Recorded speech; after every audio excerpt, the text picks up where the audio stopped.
Olá a todos, sejam bem-vindos. Esta é mais uma aula especial do canal da TV Damásio no YouTube, especialmente para você que está nos assistindo. Temas, portanto, do direito, da área jurídica, todos eles muito bem tratados e trabalhados, para você conhecer mais o direito, se aprofundar. Estamos trazendo profissionais aí, de larga experiência, tratando destes temas atuais, temas, portanto, da ordem do dia.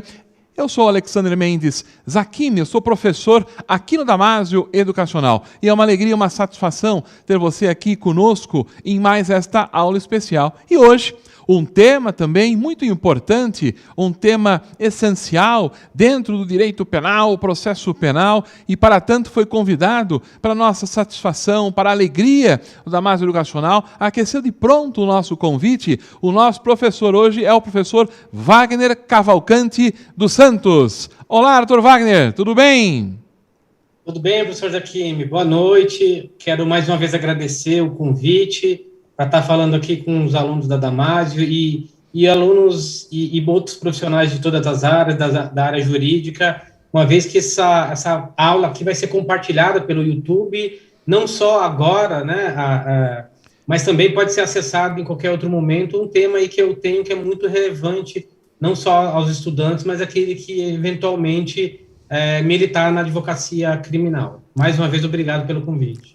Imagina, nós é que agradecemos e o tema de hoje é a necessidade ou desnecessidade da manutenção da prisão cautelar em tempos de pandemia. Vamos trabalhar um pouco essas reflexões sobre esta temática com o Dr. Wagner Cavalcante dos Santos, que é advogado criminalista, professor universitário, especialista em direito penal e processo penal pela Pontifícia Universidade Católica de São Paulo, é especialista em docência do ensino superior pela FMU, Centro Universitário das Faculdades Metropolitanas Unidas, vai trazer este tema, portanto, importante, um tema atual para todos nós, que envolve esta questão que estamos passando, que é a pandemia. Uma alegria, uma satisfação ter o nosso professor hoje aqui conosco e também você que está nos assistindo. E olha, se você não é inscrito no canal da TV Damásio, para tudo, para agora.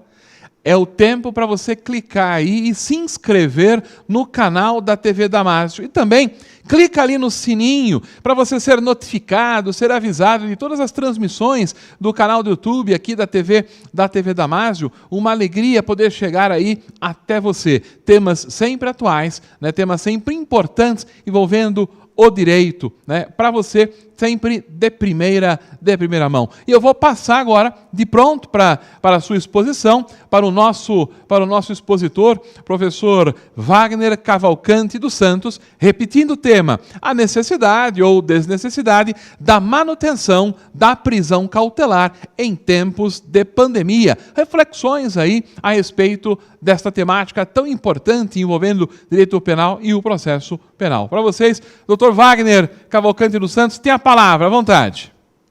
Obrigado, então, mais uma vez, Zacchini, pela oportunidade. Então, hoje a ideia foi trazer, compartilhar com vocês um tema que é muito caro a mim, muito caro, especialmente agora, em tempos de pandemia, é falar justamente da necessidade, da desnecessidade da manutenção da prisão cautelar, e agora em tempos de pandemia.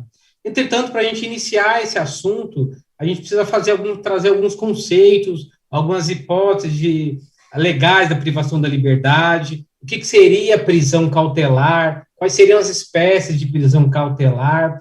Trouxe para vocês um cenário do nosso sistema carcerário, especificamente aqui de São Paulo. Vocês vão ver que nós temos números absurdos e ainda assim, e é por isso que eu trouxe esse tema para a gente refletir.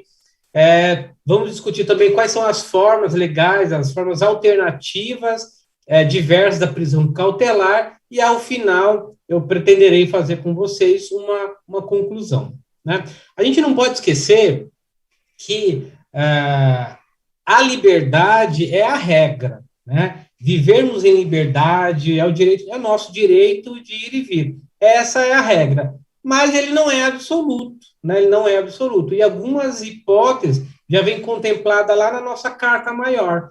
lá na Constituição Federal, no artigo 5º, inciso 61, que diz o seguinte, que ninguém será preso senão em flagrante delito ou por ordem escrita e fundamentada de autoridade judiciária competente, salvo nos casos de transgressão militar ou crime militar propriamente dito, né, que são as hipóteses legais que a gente não vai tratar aqui hoje.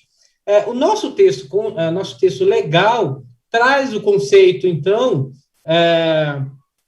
da prisão em flagrante, flagrante delito, da prisão preventiva, da prisão temporária, mas vamos trazer primeiramente o que seria, então, a prisão cautelar, né, que é aí um recorte da nossa fala de hoje. Então, o que seria a prisão cautelar? A doutrina classifica como uma prisão provisória, ou seja, é aquela que decorre antes do trânsito em julgado da sentença penal condenatória. Então, notem, a pessoa é presa em flagrante ou por decisão fundamentada do juiz, a gente vai verificar que existe a possibilidade de ela responder o processo em liberdade, portanto, em liberdade provisória, ou o juiz pode converter a prisão em flagrante, em preventiva, e vamos ver ainda também algumas hipóteses de prisão temporária. Então, toda aquela prisão que é antes da sentença penal, ou seja, a gente tem a sentença inaugural da primeira instância, vai até o tribunal, né? Então, São Paulo,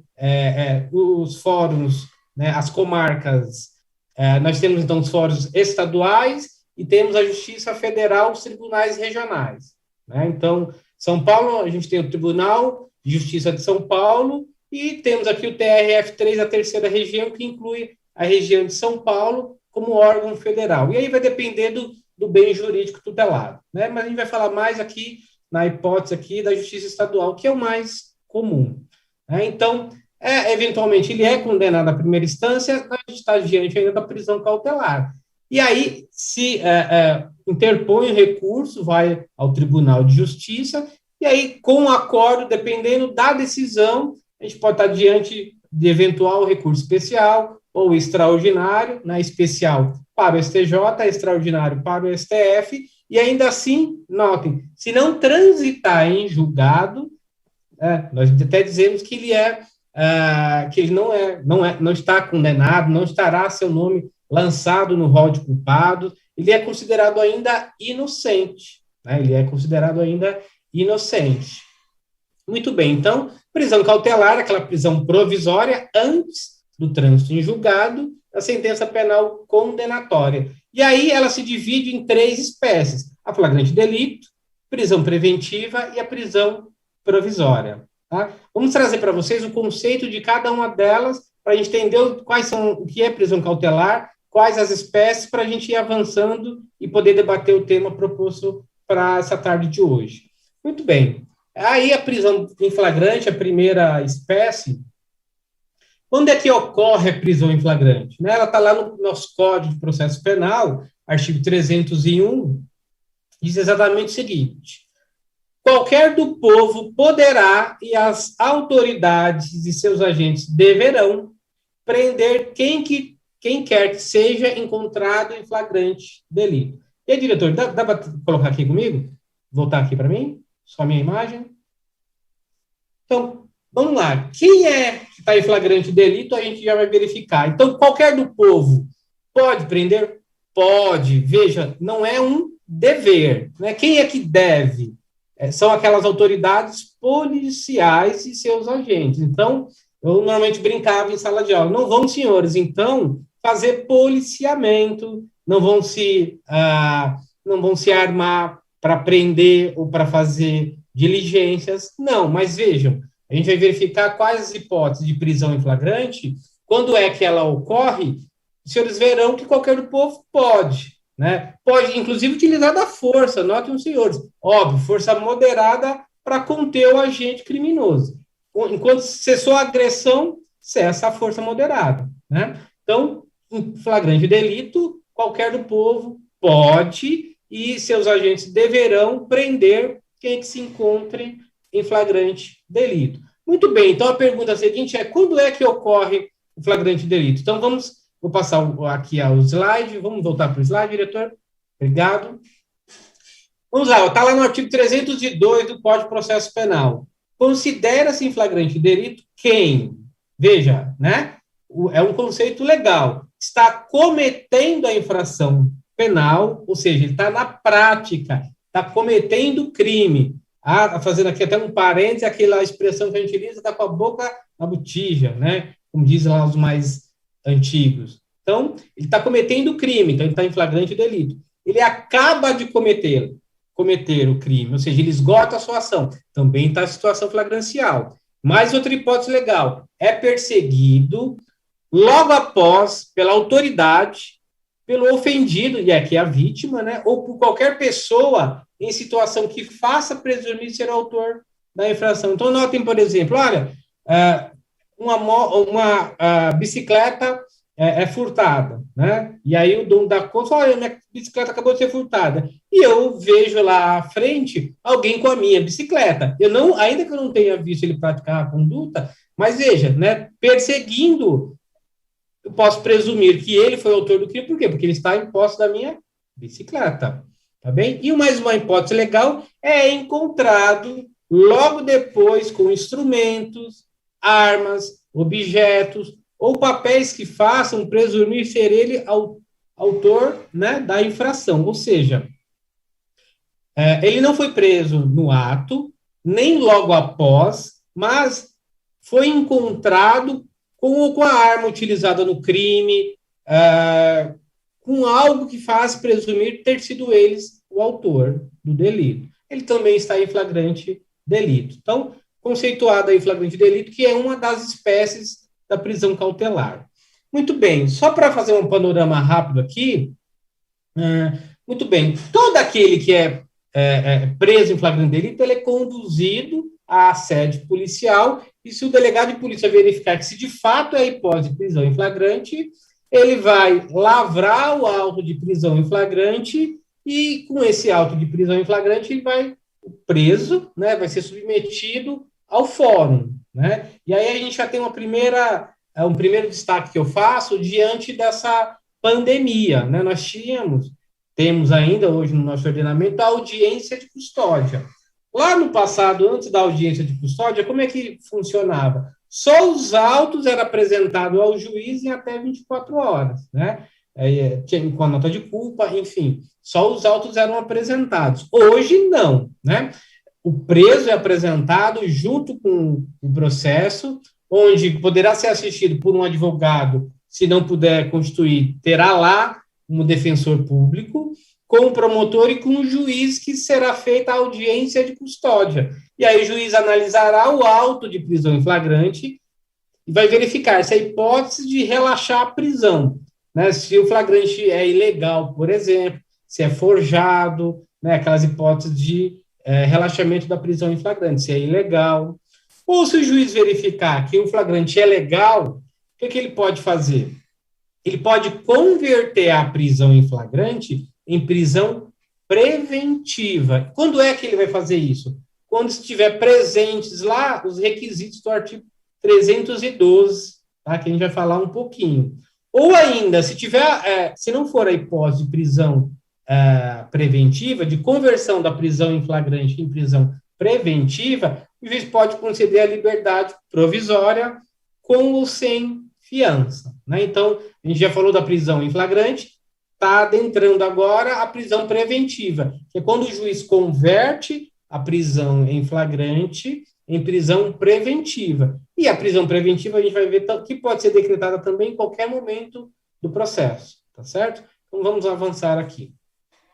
Muito bem, ainda da prisão cautelar, e a espécie prisão preventiva está lá no nosso artigo 312, né? Então, diz o seguinte, que o juiz, né, óbvio, né, a prisão preventiva poderá ser decretada como garantia da ordem pública, da ordem econômica, por conveniência da instrução criminal ou para assegurar a aplicação da lei penal. Quando houver prova da existência do crime, ou seja, tem que ter materialidade, tem que ter prova que o crime aconteceu e indício suficiente da autoria. E notem, indício suficiente não é uma certeza da autoria. Existe algo no processo que leve a crer que aquele indicado é o autor do crime, mas tem certeza que o crime ocorreu. Daí a falar a materialidade. Tá? E a prisão preventiva também poderá ser decretada em caso de descumprimento de qualquer das obrigações impostas por força de outras medidas cautelares. A gente vai falar mais um pouco disso. O artigo, avançando um pouquinho, o artigo 313, ele também fala quando é que o juiz decretará a prisão preventiva. Né?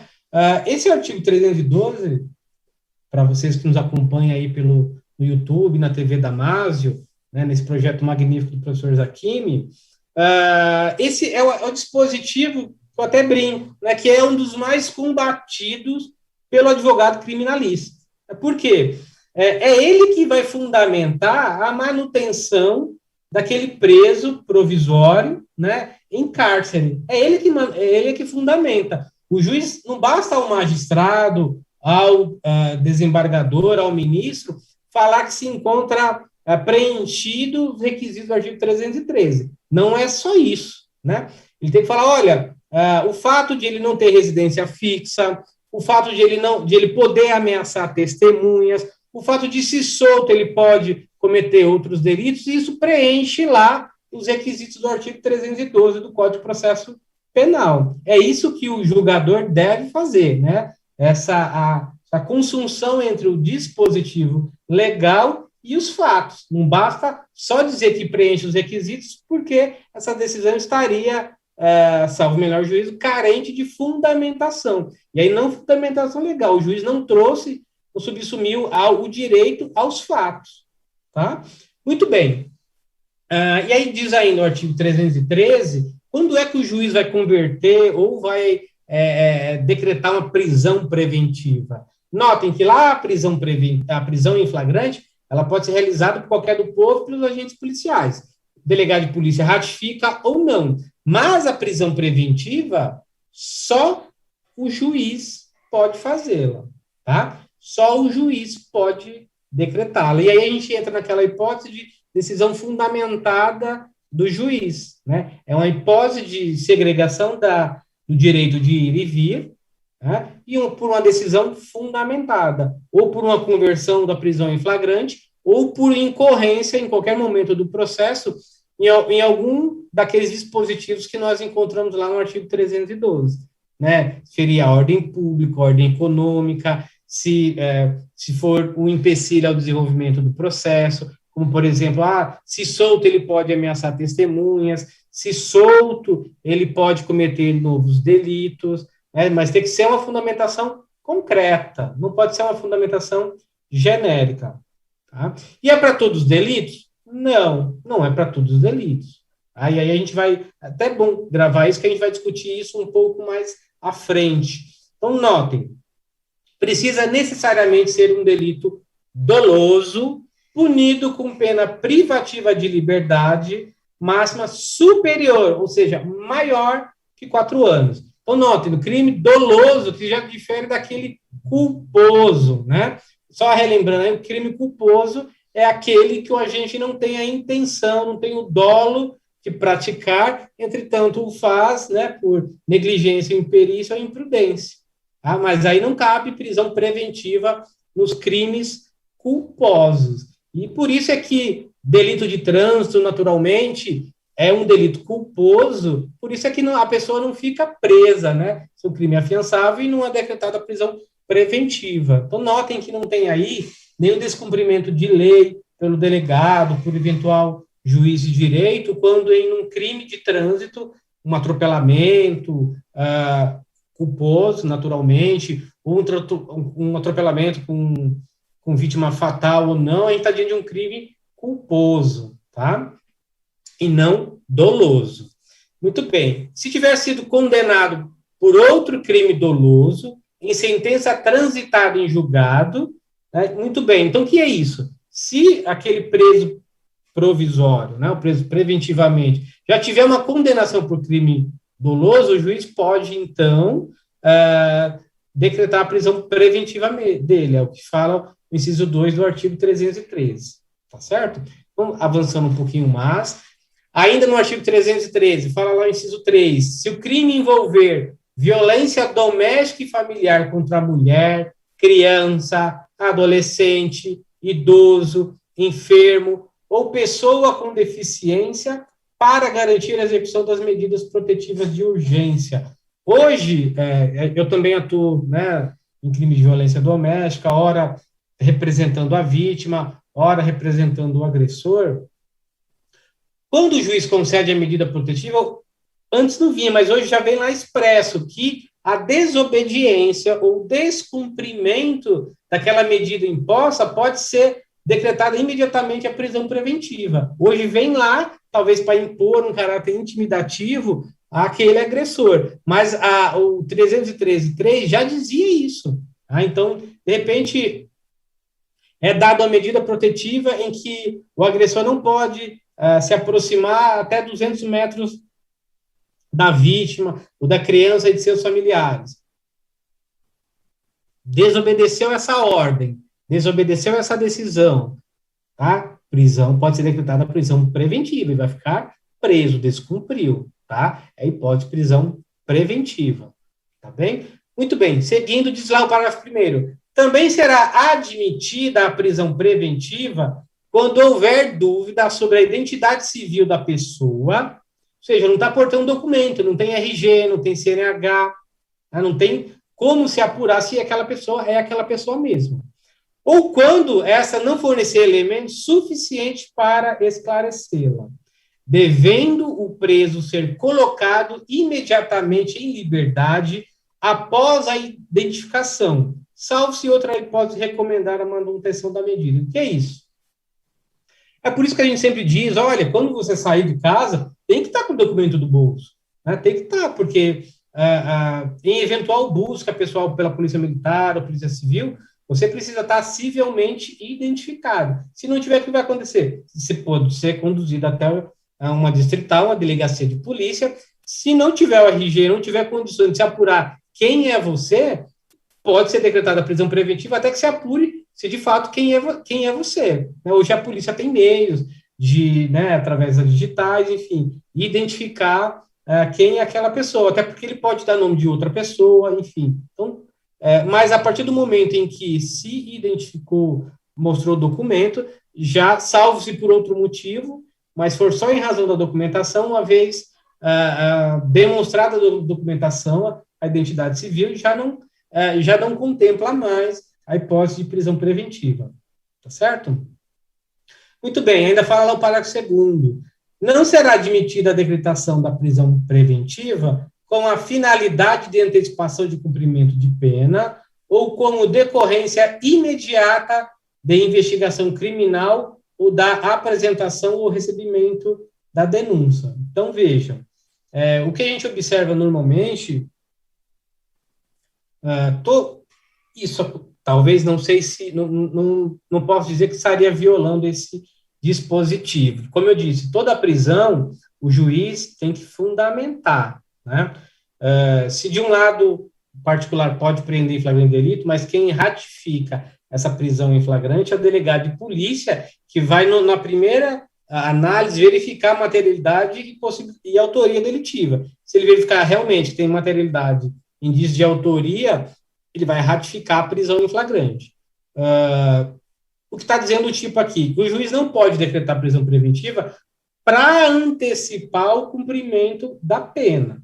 O que o juiz vai fundamentar para eventual manutenção do cárcere, da prisão provisória, sempre, e é aquilo que eu já falei a vocês, sempre será o preenchimento dos requisitos do artigo 312 do Código de Processo Penal, né? A ordem, obediência à ordem pública, a ordem econômica, que pode, se solto, né, pode prejudicar a instrução processual, sempre isso, o juiz tem que fundamentar, em qualquer momento. Tanto é que a gente teve uma atualização legislativa recente, e aí decorrente, né, do pacote anticrime, que diz exatamente que a análise do artigo 312 tem que ser reavaliada em cada 90 dias. O juiz tem que, né, enquanto mantida a prisão cautelar, a prisão provisória, o juiz tem que, de ofício, não precisa nem de requerimento da defesa, o juiz pode, de ofício, deve, de ofício, fazer a manutenção, essa avaliação, se de fato é necessário a manutenção do cárcere provisório. Ele vai ter que, se ele opinar que é favorável, ele vai ter que fundamentar, vai dizer se solto ele pode fugir, se solto pode voltar a delinquir, que como não está encerrada a instrução processual, se solto ele pode prejudicar a instrução processual, tá? Então foi uma alteração legislativa que obriga o julgador a, periodicamente, em pelo menos 90 dias, fazer essa reanálise, tá certo? Muito bem, então a gente já falou da prisão do flagrante, né? Prisão em flagrante, já falamos da prisão preventiva, e agora a gente vai falar da terceira espécie, que é a prisão temporária. Essa prisão temporária, ela tem uma característica marcante. Primeira dela, o único que pode requerer a prisão temporária é o delegado de polícia. Tá? É regulado pela Lei 7.960, de 89. E vocês vão verificar que não é em qualquer hipótese. Primeiro, o próprio nome diz prisão temporária, ou seja, a prisão é por certo tempo. Diferente da prisão preventiva, que não tem tempo certo. Tá? A prisão preventiva, ela pode, enquanto persistir a motivação lá do artigo 312, o acusado ele fica preso preventivamente, diferentemente da prisão temporária. Como o próprio nome diz, temporária, terá um tempo certo. Regra geral, 5 dias, crimes hediondos, né, ou assemelhados, 30 dias. E esse prazo, ele pode ser renovado. E aí a autoridade policial, que é aquela em que fez o requerimento de prisão temporária, ela deve fundamentar. E quando ela propõe ao juiz a prisão temporária, a autoridade policial tem que falar primeiro, né, que é durante a investigação. Se ela já relatou o inquérito, óbvio, não cabe uma prisão temporária. Na verdade, é uma prisão para poder investigar. E aí a autoridade policial, em obediência ao artigo 1º, ela diz que é imprescindível, a autoridade policial deve fundamentar. Ela requer a prisão temporária, ela representa pela prisão temporária ao juiz de direito, diz que há necessidade desse cárcere, dessa prisão cautelar, primeiro, que é imprescindível para a investigação do inquérito policial. Ela diz o seguinte, olha, se solto, ele pode prejudicar as investigações. Se solto, ele pode prejudicar as investigações. Né? É imprescindível a manutenção dele cautelar, preso. Mais o quê? Quando o indiciado ele não tiver residência fixa ou não fornecer elementos necessários ao esclarecimento de sua identidade. Né? Então, ele pode ficar preso. Pode ser requerida a prisão temporária se for necessário, né, não tiver a residência fixa. Por isso que um dos principais documentos que o advogado junta é um comprovante de residência fixa, né? E quando ele não for esclarecida a sua identidade, tá bom? Quando houver fundadas razões, de acordo com qualquer prova admitida na legislação penal, de autoria ou participação do indiciado, os seguintes crimes. Então, é para qualquer crime? Não. O rol aí não é exemplificativo, é taxativo. Então, além daqueles requisitos que nós já colocamos, o delegado, que é a autoridade policial, ele pode representar, pode requerer judicialmente pela prisão temporária nessas hipóteses. Nesses crimes, homicídio doloso, está lá no artigo 121, sequestro ou cárcere privado, roubo, extorsão mediante sequestro. Então, notem, vejam que são delitos graves, não é qualquer delito, né? A maioria deles com violência ou grave ameaça à pessoa. Estupro, né, atentado violento do poder que foi substituído, a redação, né, do dispositivo da lei anterior, rapto violento, né, e aí, 219, epidemia, envenenamento, genocídio, quadrilha ou bando, que também foi substituído, né? Então, notem, não é qualquer delito, olha, tráfico de drogas, crimes contra o sistema financeiro, e crimes previstos na lei de terrorismo. Então, vamos lá. Então, já falamos que a prisão cautelar é aquela prisão provisória antes da sentença penal transitada em julgado. Nós dissemos que ela divide em 3 espécies. Primeira, prisão em flagrante. Segundo, prisão preventiva. E agora, a terceira, prisão temporária, né? Que é aquela em que o delegado de polícia requer a autoridade judiciária, né? Ele representa a autoridade judiciária, que é para concluir a sua investigação nas hipóteses previstas da Lei 7.960 de 89. Muito bem. Diretor, vem aqui comigo um pouquinho.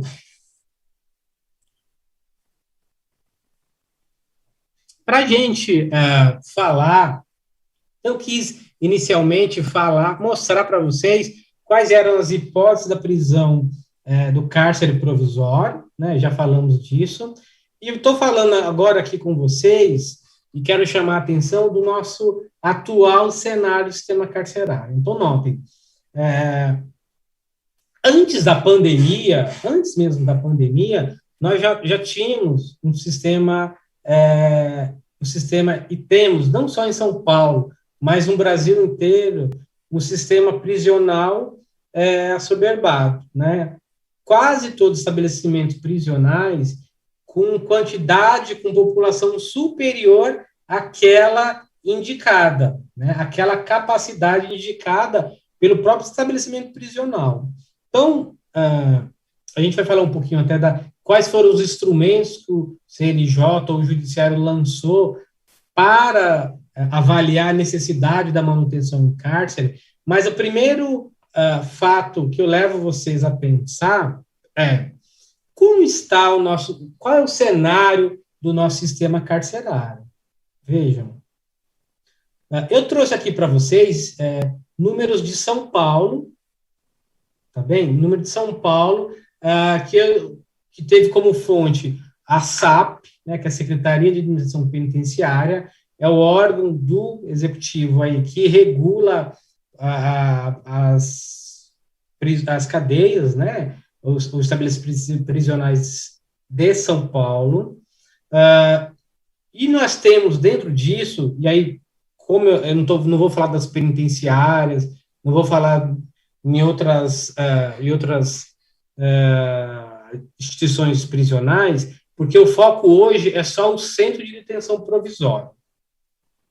E o que é o CDP, o Centro de Detenção Provisória? É justamente aquele estabelecimento prisional destinado ao preso provisório. Aquele preso que foi preso em flagrante, que o juiz converteu em prisão preventiva. Aquele preso em que o juiz não entendeu ser hipótese de liberdade provisória. Aquele preso em que o juiz decidiu que era necessário a sua manutenção do cárcere. É disso que a gente vai falar. Esse é o estabelecimento prisional, CDP, Centro de Detenção Provisória, né? Diferente disso, a gente tem as penitenciárias, que é para o preso definitivo.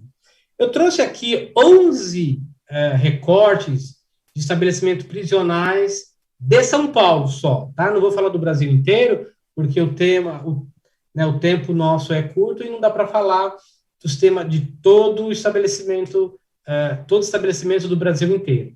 Mas em São Paulo a gente tem 49 CDPs, são Centros de Detenção Provisória.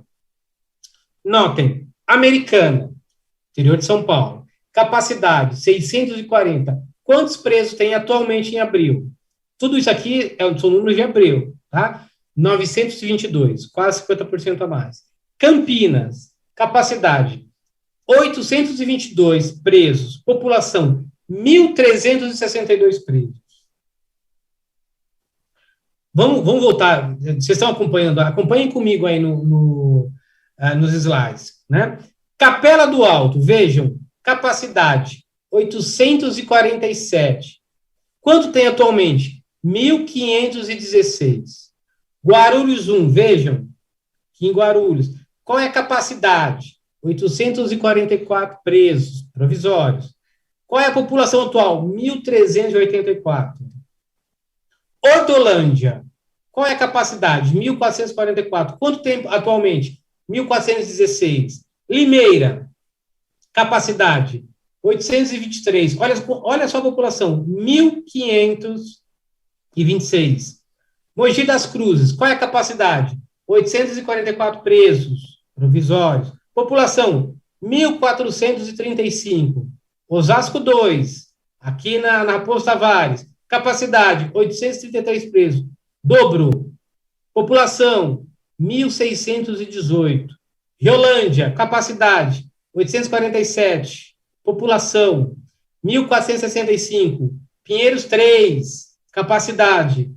Notem, população, 1.234 presos.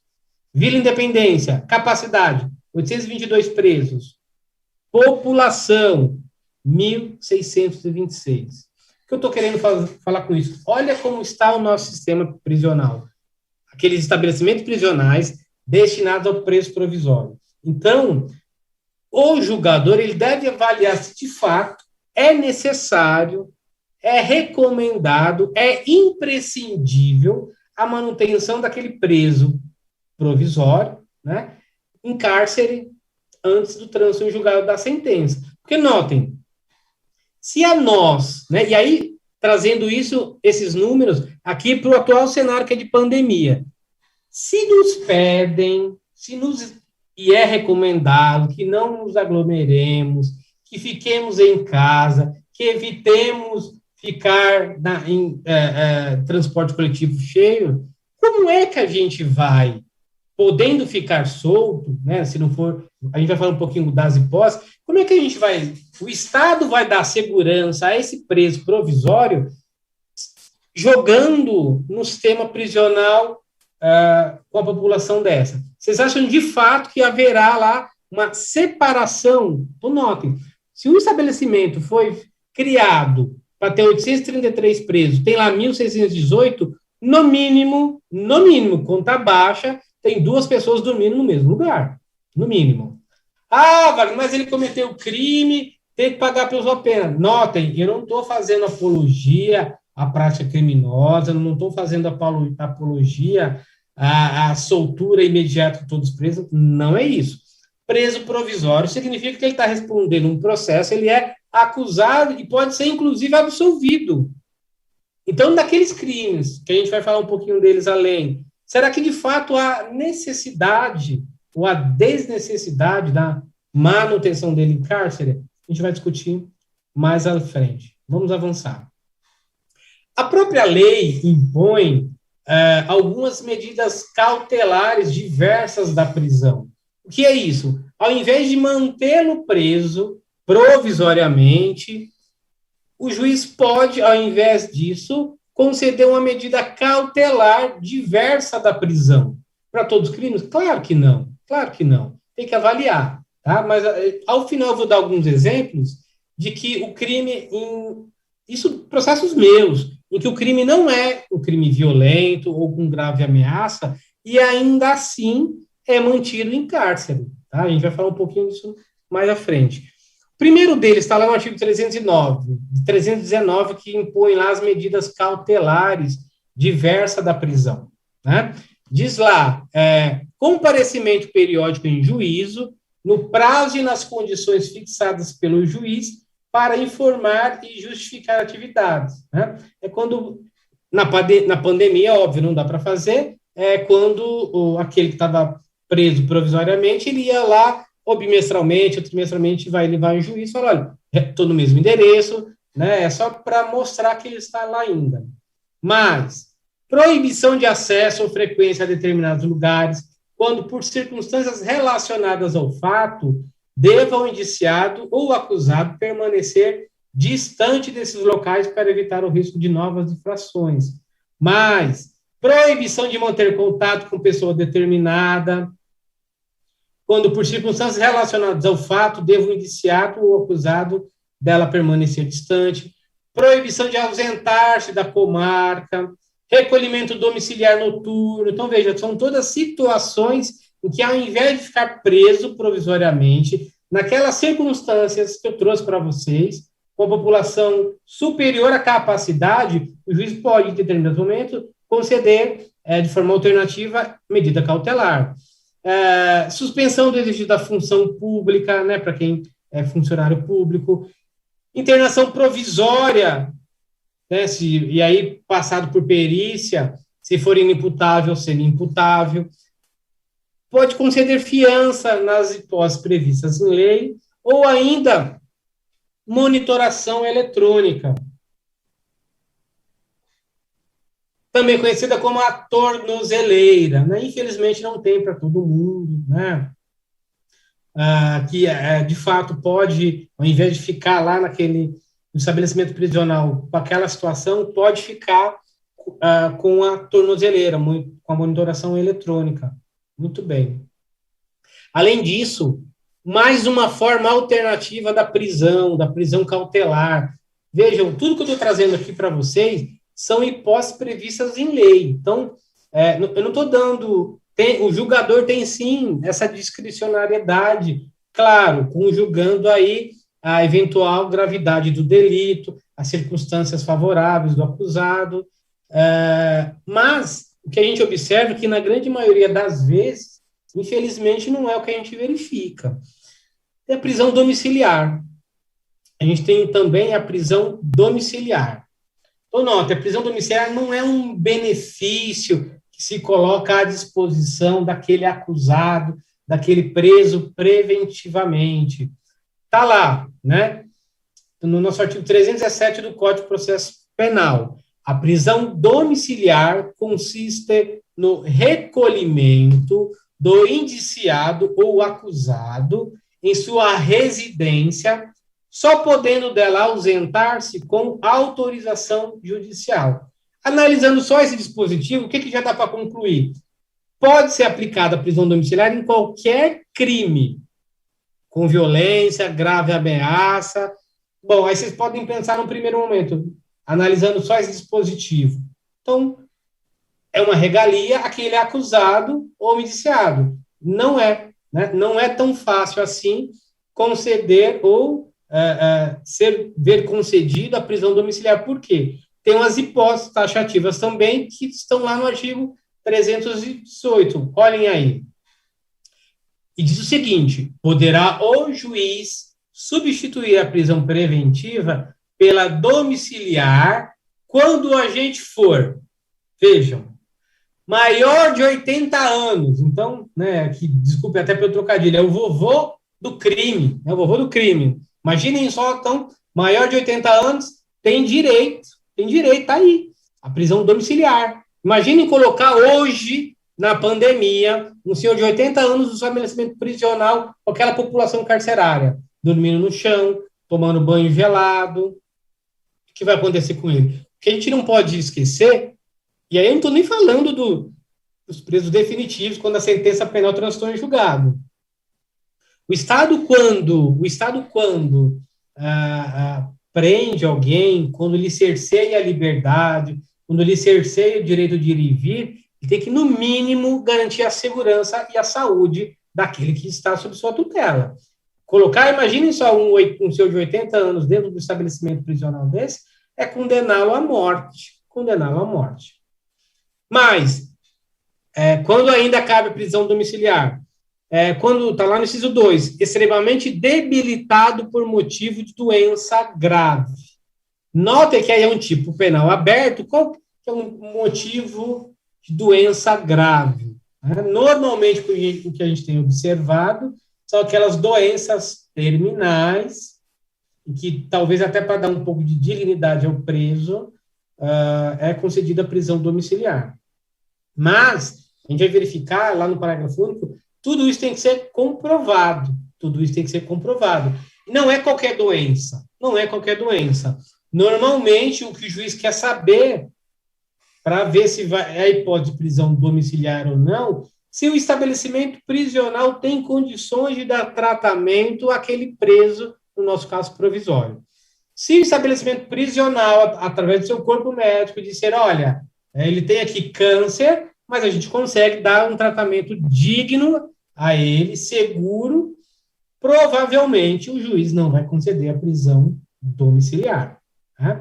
Normalmente, as decisões, embora não esteja aí, nesse rol, as decisões que nós verificamos é que precisa não só ser uma doença grave, mas o estabelecimento prisional tem que ser ineficiente para tratar aquele preso. Aí, normalmente, o juiz concede a prisão domiciliar. Tem outras hipóteses. Imprescindível aos cuidados especiais de pessoa menor de 6 anos ou com idade ou com deficiência. Ou seja, aquele preso provisório, ele tem que ser imprescindível, ou seja, se ele não tiver cuidando desse menor de 6 anos ou com deficiências, a pessoa ficará sem sustento, ficará sem alguém para cuidar dele. Tá? Gestante também. Está aí, está expresso. Gestante. Veja, pessoal, em qualquer crime. Outro, mulher com filho de até 12 anos de idade incompleto. Isso não era, embora previsto aí no 5 do artigo 318, não era nada pacífico. Nada. Nós precisamos de um habeas corpus que foi julgado pelo STF, Supremo Tribunal Federal, em que diz que toda aquela mulher que esteja respondendo ao processo, portanto, presa provisoriamente, presa cautelarmente, que tenha filhos menores de 12 anos incompleto, tem que responder o processo em liberdade. E aí eu vou dizer uma coisa para vocês, não tem o menor problema que vai ficar gravado, porque está fundamentado um parecer do Ministério Público em um processo que eu atuei, que aí eu vou preservar, não vou dizer o processo por terceira de justiça. Mas disse o promotor que não deveria ser acolhido esse inciso 5 do 318, embora já referendado pelo STF, não deveria ser acolhido e ela responder em liberdade, porque diz ele que aquela mulher poderia ter, inclusive, ter tido um filho para se dar a prática delitiva. O que ele quis dizer? Olha, ela só teve um filho para poder ficar acobertada pelo artigo 318, inciso 5. É crueldade demais, né? Então, claro, né, felizmente o juiz não acolheu a manifestação do representante do Ministério Público.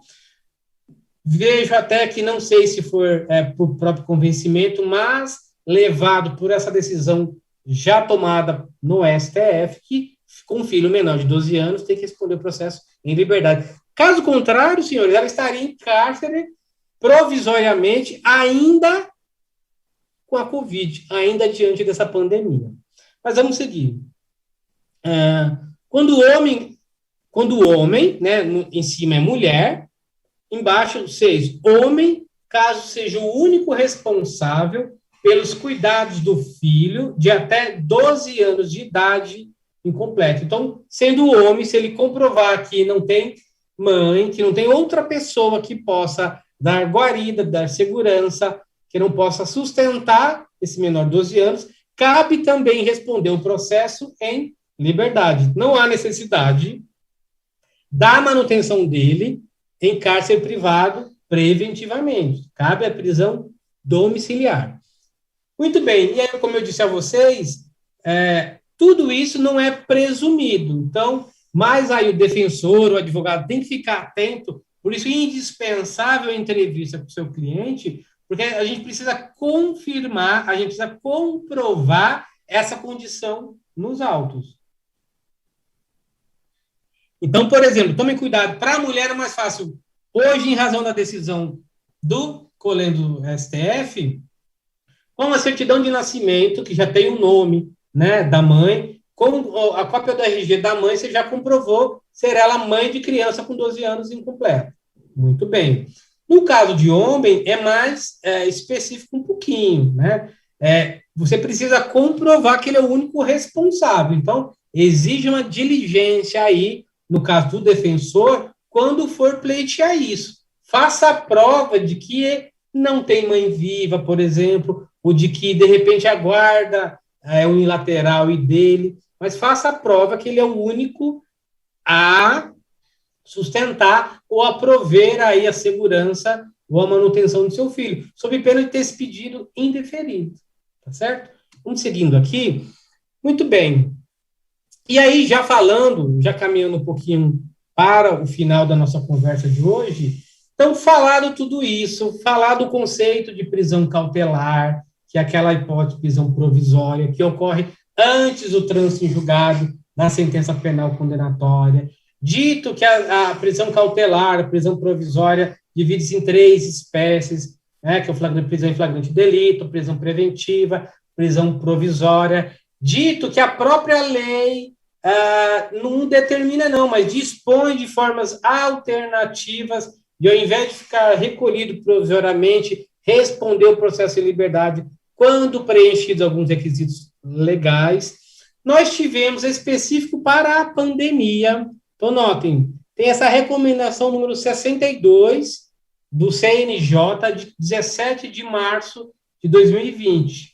Aí, eu não vou dizer todos os dispositivos dela, porque ela dá recomendações aos magistrados, aos tribunais. Eu trouxe alguns assuntos para a gente debruçar aqui hoje, no nosso encontro.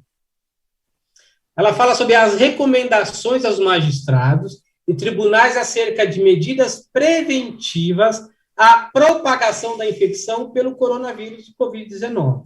Muito bem, eu fiz um resumo, tá? Eu não trouxe cada um dos dispositivos que, infelizmente, o tempo de nossa conversa hoje não contemplaria.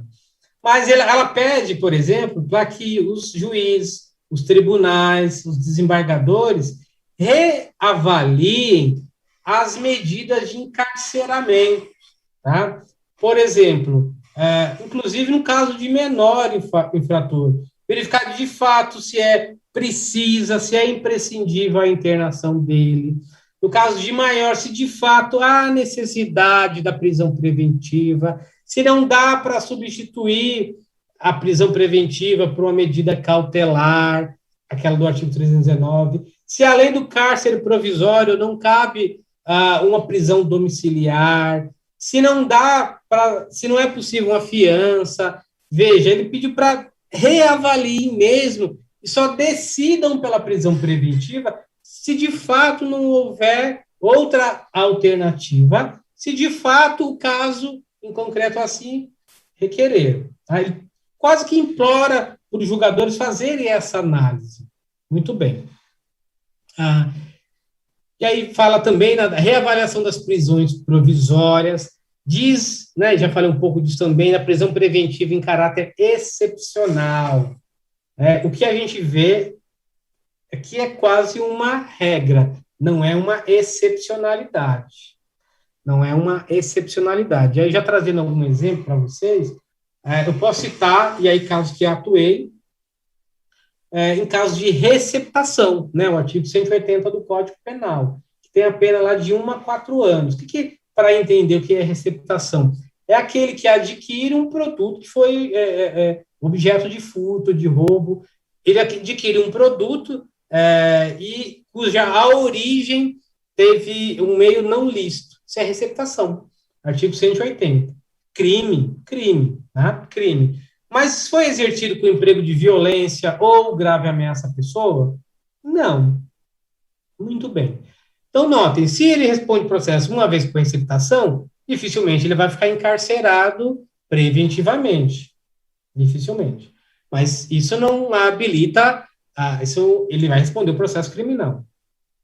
Se eventualmente ele foi já condenado por esse crime, e mais uma vez ele foi responder processo por esse mesmo delito, há várias decisões no sentido que deve ser decretada a prisão preventiva dele. Então, notem, o cara que pega uma bicicleta, depois, veja, repito, não estou aqui anuindo a prática delitiva, não estou dizendo que a conduta foi acertada. Tá? O que eu estou falando é que, nesse momento de pandemia, às vezes, poderíamos dar outra alternativa, que é a prisão cautelar. Então, no primeiro momento, ele foi condenado, respondeu o processo em regime aberto, né, se foi, não tinha antecedências, enfim.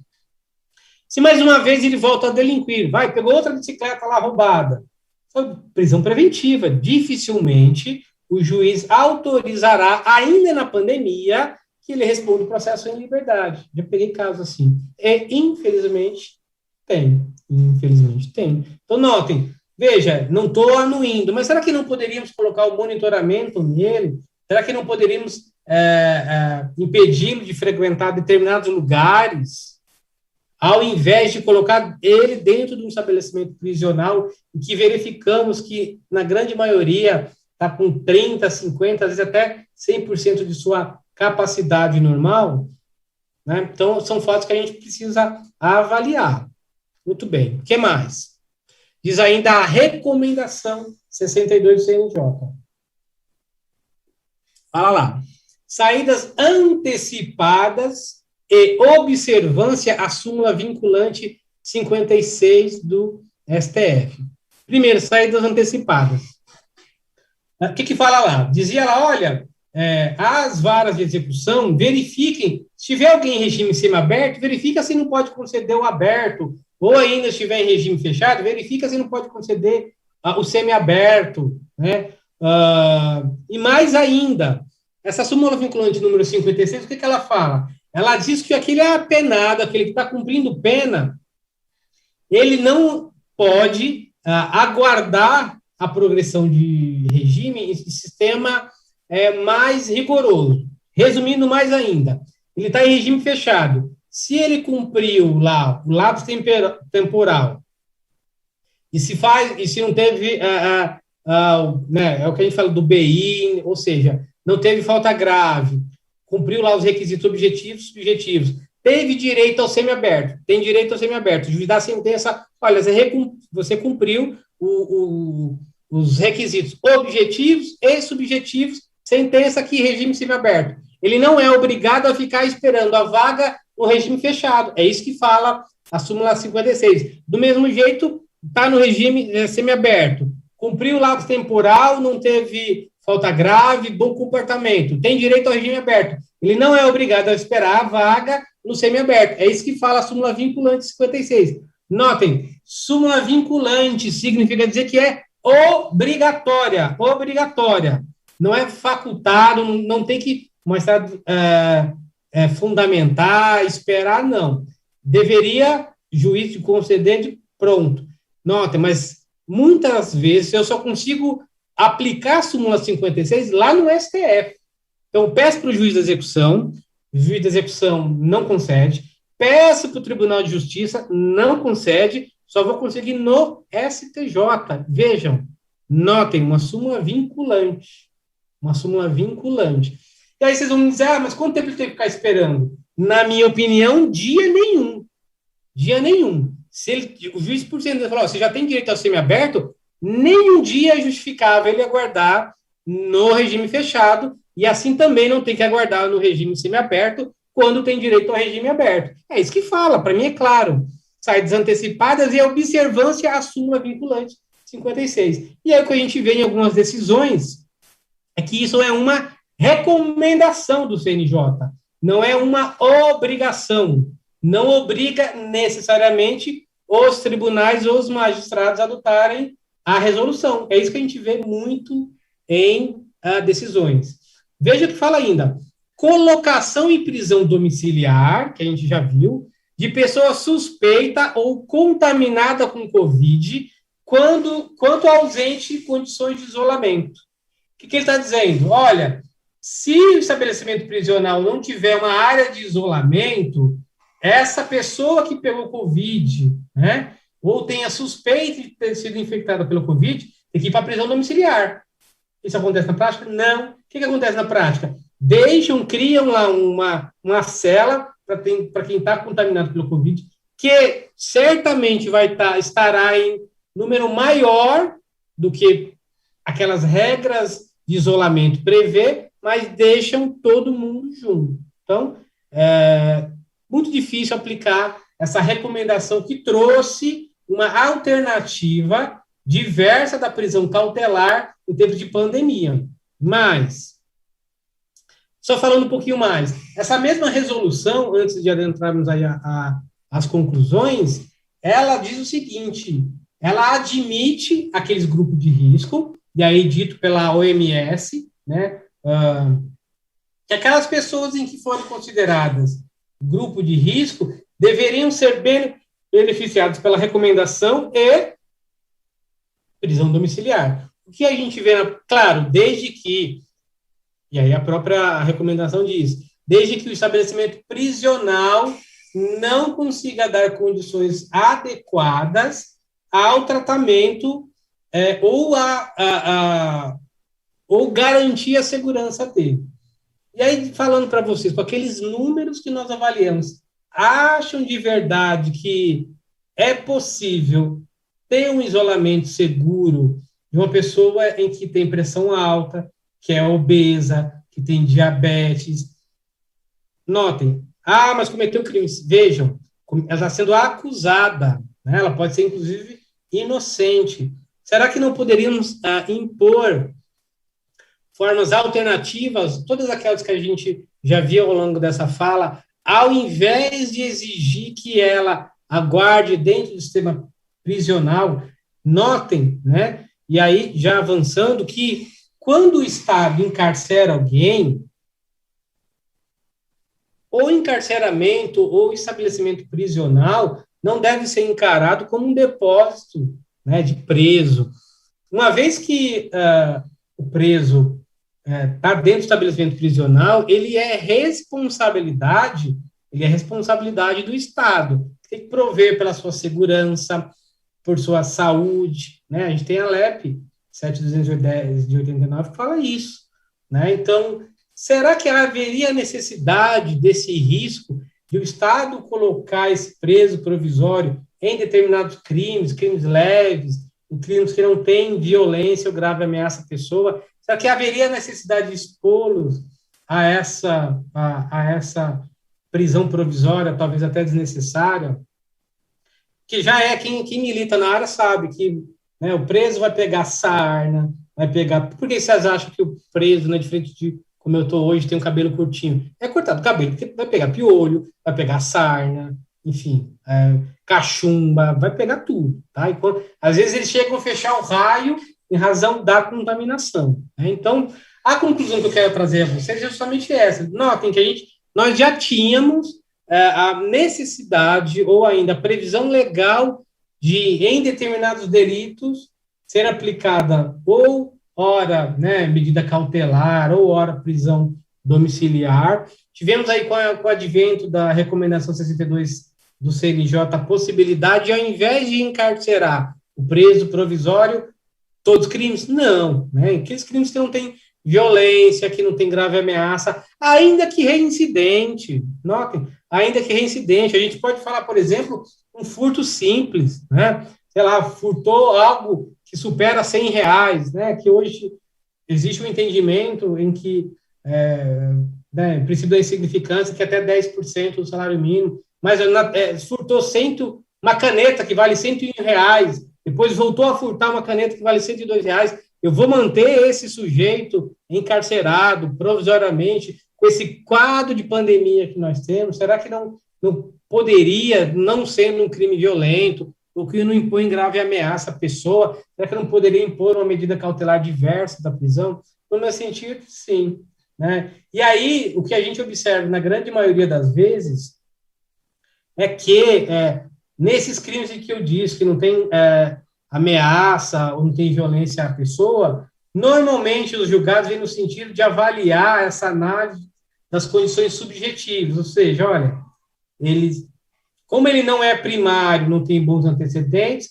prisão cautelar, ainda que o crime não seja violento e não tenha gravidade aí a pessoa ou a ameaça, né? No meu sentir, eu acho que esse tipo de análise subjetiva, nesse momento pandêmico que vivemos, deveria ficar sobrestado, né? Porque eu exponho mais a segurança, mais a vida dele, né, do que se solto ele tivesse, né? Então, posso impor, mas aí não impor uma medida alternativa, aquelas que nós já verificamos, tá bom? Então, hoje, trago aí para vocês os meus contatos.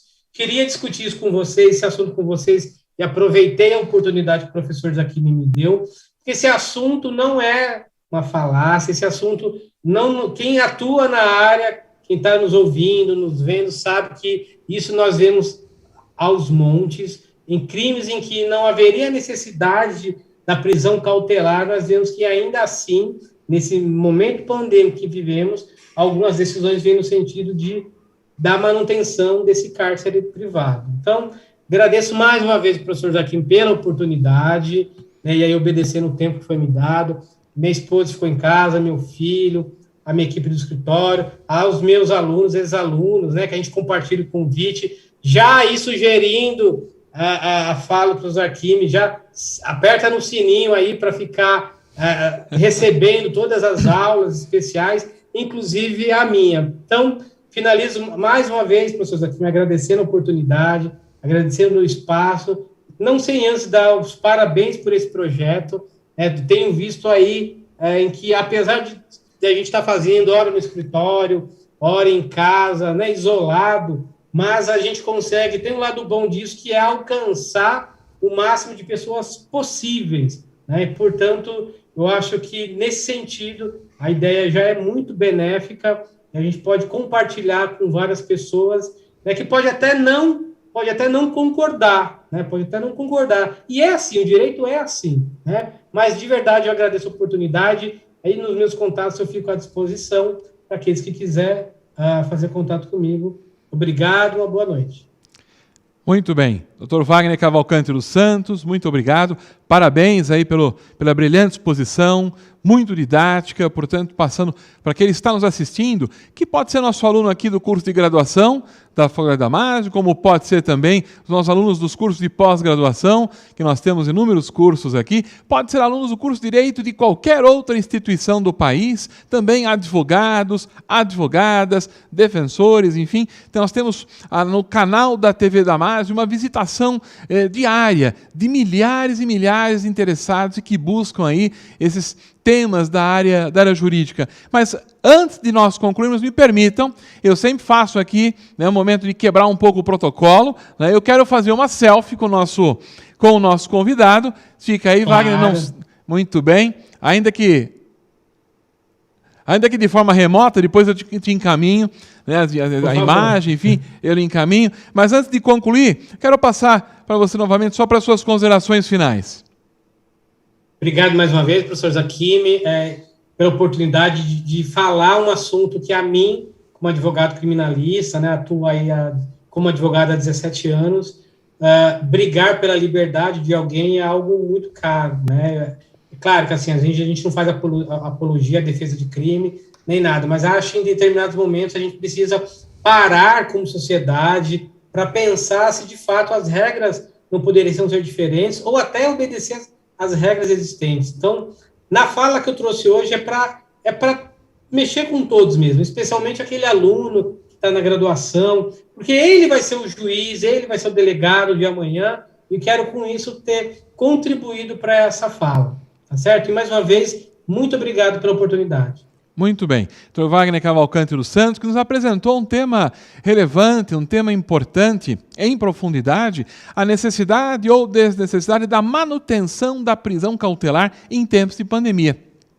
Nos trouxe aí inúmeras reflexões com relação a essa temática. Se você gostou deste vídeo, desta aula, deixa um like aí, dá um like para todos nós, para que a gente possa propagar, portanto, para inúmeras outras pessoas este vídeo, esta aula. Siga o canal, portanto, da TV Damásio. Inscreva-se aí no canal da TV Damásio, clica lá no sininho para você poder ser notificado dos demais vídeos, das outras aulas. E o Dr. Wagner Cavalcante dos Santos tem uma outra aula especial dele aqui no canal da TV Damásio. Ele já falou aqui para todos nós sobre a inconstitucionalidade da tese de legítima defesa da honra nos crimes de feminicídio, que veio como resultado exatamente da ADPF 779 do Supremo Tribunal Federal. Pesquise aí, vai lá também nesta outra aula especial do Dr. Wagner para você assistir, para você curtir e compartilhe sempre aí com seus amigos. Aqui assim, o canal da TV Damásio, levando até você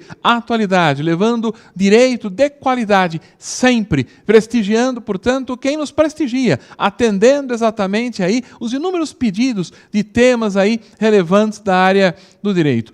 por fim, não menos importante, mas sim uma alegria muito grande também poder cumprimentar os nossos colegas, nossos amigos aqui dos estúdios da TV Damásio, que nos ajudam, portanto, nesta transmissão. Se você está recebendo uma transmissão de qualidade, com som, áudio e tudo, né, dentro desta dinâmica remota que nós estamos, é graças também, portanto, lógico, né, aos nossos colegas aqui que trabalham nos estúdios da TV Damásio, né, que são profissionais seríssimos, profissionais exemplares, muito competentes, que fazem chegar até você a melhor transmissão. Então, a esses profissionais também rendemos aqui os nossos agradecimentos. Deixo aqui, mais uma vez, com alegria aqui, me despeço do nosso palestrante, eu de hoje, Dr. Wagner Cavalcante dos Santos, e convido você para estar conosco numa outra aula especial e navegue aí, portanto, no canal da TV Damásio. Tem muita coisa bacana, exatamente preparada para você. Um grande abraço e até uma outra oportunidade. Até mais. Tchau, tchau.